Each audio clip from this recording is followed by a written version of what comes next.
There's only two types of men in this world, men who love dogs and men who love cats. The rivalry has been going on for so long that the story about the boy samurai who saves the dog and defeats the men who love cats is told like historical myth. Flash forward to a time in the near future and the men who love cats are at it again. Does Isle of Dogs deliver on a story that is both visually exciting and heartfelt, as the trailers lead us to believe? Or should we simply put this film down?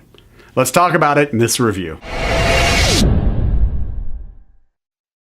Up front, I was all in and excited to see this new stop-motion animation film about a boy trying to find his lost dog. The premise, plus how well the dogs, the people, everything about this world all blended together in the trailers, worked so well, and it had me just anxiously waiting to see this in the theaters. I was not disappointed in this film at all. In fact, I was actually surprised at all the different types of animation that they used to tell this story along with the stop-motion animation style. This film truly looks fantastic.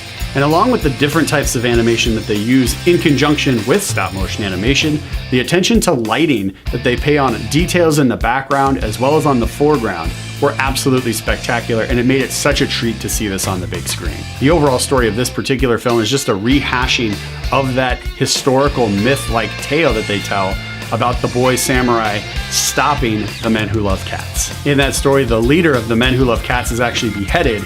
Now, when we flash forward to a time in the near future, that's not necessarily the case or the ending for the leader of the men who love cats, but that doesn't mean this story isn't dark in its own separate way. A scientist who is working on a cure for the dog flu that's spreading around is actually killed by poison by the leaders in the government. Dogs are experimented on and their bodies are augmented, and the island is just a giant trash pit, so all of the dogs have to just eat refuse all day long. This movie actually shifts itself into pretty bleak territory, which isn't really hinted at too much in the trailers. But I'm fine with it because it worked really well. So in short, the story didn't really impress me too much. Again, I wasn't disappointed, but since it is just a rehash of the samurai boy historical myth, I was okay with the story. But what I was really impressed with was, again, the visuals in this film, the different animation styles, and all of the characters and the little nuances that each character has that they bring to life on the big screen.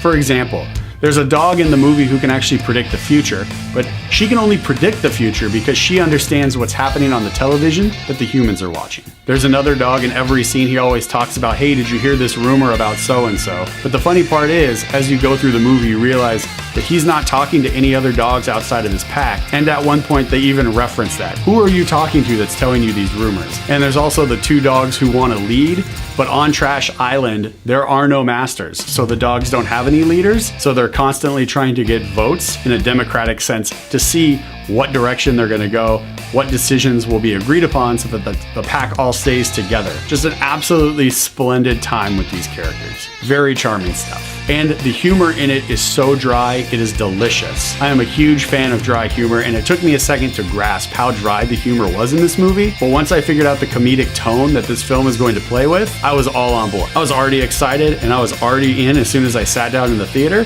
But once I realized that this movie was going to have that much dry humor in it, I couldn't have been happier. I loved it. Isle of Dogs is playing at your local movie theater right now, and I am definitely recommending a big screen viewing of this film. The story, the voice actors, the different animation styles, the attention to detail, the personalities, they all just play together so well, and this is a truly spectacular film to see on the big screen. I already had high expectations for this film when I walked into the theater, and for the most part, my expectations were exceeded, and because of that, this film is getting both high fives from this guy. Isle of Dogs is playing at your local movie theater right now. Check it out.